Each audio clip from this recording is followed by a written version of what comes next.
to another episode. You already know what time it is. Yes, sir, man. Yesterday, man, the games. The crazy thing about yesterday was like I didn't really give much thoughts to the game yesterday because some of the matches are like, but bro, man, we had a good slate yesterday, man. Man, shout out to Sharp, man, on the Portland Trail Blazers, man. Man, that man, wait to put yourself back in the highlights, brother. Man, that man. That man literally jumped out the gym. Man, that man put that man in a whole pill bug. Man, that man tried to take that man out, man. That was a dunk right there. That was a dunk right there, man. Stuff like that.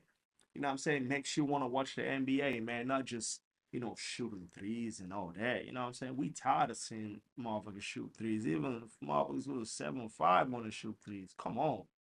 Man, we want to see you go to the paint, dunk on some motherfuckers, man. Want to see you yam on somebody, put somebody on a poster, man. Make the crowd go crazy. Yes, sir. But man, Sharp, way to put yourself on the highlights, man. Way to put yourself on the highlights, man. But with that being said, though, bro, what is going up there in Detroit? Man, Detroit, they on a 8-game winning streak right now. Way to go. Way to go to them young Bulls and Malik Beasley. Oh my God. Bro, man, way to go. Man, listen, when the Lakers traded Beasley, I was a little bit mad because Beasley and Vando, they are very, very great wing defenders. They are great wing defenders. So I'm like, man, why? And then Malik Beasley, he was streaky at that point. So games where you need him, sometimes he be busting down them threes. So I was mad when the Lakers traded Beasley. But man, I am so happy for Beasley that he has found a home over there in Detroit and stuff like that. But man, way to go, Detroit. They beat Boston yesterday. I know Boston they have Jalen Brown or whatever. But bro, they still have Tatum. They still have Tingus Pingus, Porzingis. Man, way to go, man. They on a what? 8-game winning streak, man. Way to go. Way to go, Detroit, man. Way to go. And another team who's getting their shit together is the Pacers, though. The Pacers, lightweight, they've been handling business. They've been handling the past 2-3 games. They've been handling business. They've been handling business, man. Because like I said this in the earlier episode that I wasn't sold on the Pacers because today they good, tomorrow they basura, they trash. You know what I'm saying? So like, yeah, they getting their shit together, but then I don't really see them going too far though in the playoffs. So I don't know. Nah. I think second round exit is the highest they're gonna get to. But man, way to go though. They getting their shit together, and I seen yesterday that Paul George said he's taking a break from podcasting about damn time. If you knew that podcasting was one of the reasons why your performance was low on the basketball court, then what the fuck? I understand you might have sponsors for your podcast that you gotta meet some certain criteria, but the podcast ain't paying you as much as the NBA is paying you. The podcast not paying you even close to half of what you're making in the NBA and stuff like that. So I understand you might be making a pathway for, okay, when I retire, okay, I want my podcast already to be established, but bro, no, like you can't cheat the game of basketball, man, for entertainment. You can't do that, brother. You know what I'm saying? And look, the first game after he said that he scored his first 20 points, he had his first 20 points game in a minute. You know what I'm saying? So way to go, Paul George. Realizing what really matters, even though you should have been thought about that for the longest. But way to go, realizing what really matters. You know what I'm saying? Picking balling over podcasting and stuff like that. There's always going to be time for podcasts. You guys ain't going nowhere in the playoffs anyway, so you might as well just focus on basketball. During the off season, you're gonna have a long time, a whole months upon months upon months to podcast and do whatever you're trying to do. But hey, it was a close call though. Like it was close, man. They could have won that game. Philly could have won that game yesterday. Philly could have won that game yesterday, but hey, this is how you show grit. This is how you show, you know what I'm saying? This is how you show like you know what I'm saying? Like you guys haven't given up. Like you this is how you show you an athlete, you know what I'm saying? You show that mental toughness right here. And hopefully they can make a push, you know what I'm saying? Because they got a squad for real. They got a squad for real. And I've been hearing I think I already touched on this earlier though, in another episode, KD being traded, but man, what would it feel like if do you guys think KD could make it to the what's called to the what's called to the Lakers? Because we did not give nothing up for Luka. You know what I'm saying? So but then we can't trade what's his name though? Austin Reeves. We cannot trade Austin Reeves or Rui at this point. But man, that would be crazy if they could figure out a way to get KD over there to the Lakers and imagine KD, Luca, and Bron. Ooh, that's a guaranteed championship for real, for real. That's a guaranteed championship for real, for real. And then Oklahoma. This is what I've been saying about Oklahoma though. OKC Thunders. They won yesterday though. But they went down to what? To the Brooklyn Nets, bro. Bro, yeah, they played Brooklyn, didn't they? I think that they played Brooklyn yesterday, and I'm like, bro, what the hell? Like they were down for majority of the whole game. They were down, and I'm like, bro, what the hell? But they actually came back though. But then this is what I was saying of me having concerns about the Oklahoma City Thunders. You know what I'm saying? Like would they? I'm not saying just because of this Brooklyn game, but because of like the Minnesota games, giving up blown big leads and stuff like that. You know what I'm saying? And yesterday they were down a bunch, but then they fought back, you know what I'm saying, and ultimately won the game. But things like that, if you are run away in the West, you cannot be having games like this, especially when everyone is on the basketball court.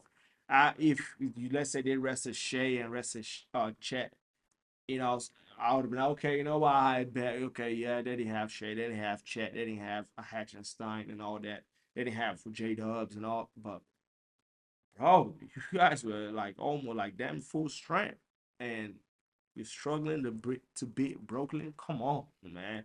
They were down for most of the game, man. Man, it was like I'm like, oh shit. At one point, I thought they lost the game, but then way to battle back though. But this is the stuff that raises concern, you know what I'm saying? When it comes to OKC, can they withstand a 7 game series without the experience? You know what I'm saying? Because the playoffs is all about experience, though. Playoffs is all about experience and mental grit. But yeah, well, we gonna see though. We gonna see.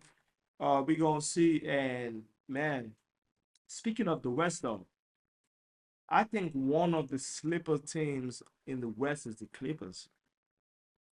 Cause the Clippers, they slowly just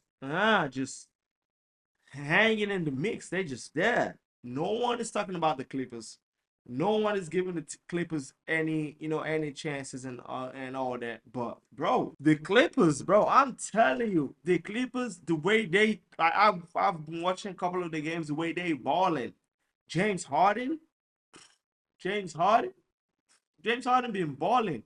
And then when you add Kawhi to that mix, man, you add Kawhi to that mix of James Harden and what's his name?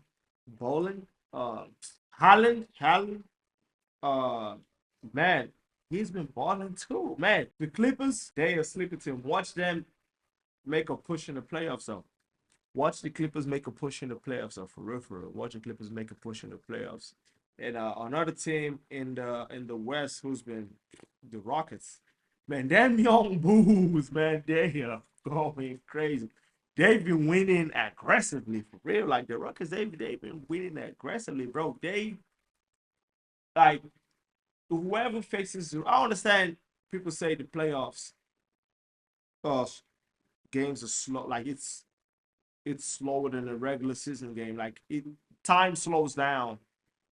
The game of basketball slows down in the playoffs, but those boys they flying. Whoever plays the Rockets in the first round in the playoffs, know that you're gonna run. You're gonna be running a lot. You're gonna be running a lot for real. Like you're gonna be You gonna be wondering like, cause them young bulls, they don't get tired. They high fly. They all around the place, man. They is all around the motherfucking place over there, man. Oh, they is all around the place over there, man. The Rockets, man. Them young bulls, they are flyers for real, for real. They are flyers. I think they're gonna make a playoff push as well, even though they inexperienced as well. So I'm not having them go too far in the playoffs, but yeah, I think they could make a push in the playoffs for real. I think they can make a push in the playoffs for real. So now to the games of today, man. We have some incredible matchups today. My leg show plays Minnesota. Ooh, my leg show plays Minnesota, man. But ladies and gentlemen, I got us a parlay though. I think it's only like 5 games today. Only like 5 games. I got us a 5-legger though. I got us a 5-legger.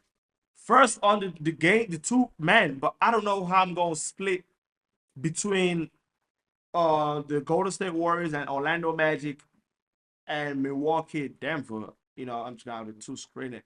But those are two games you cannot miss. Even though it's 1 hour, it's a 1 hour interval. Golden State comes first and then Milwaukee Denver comes second, you know what I'm saying? But anyways, I got us a 5-leg parlay.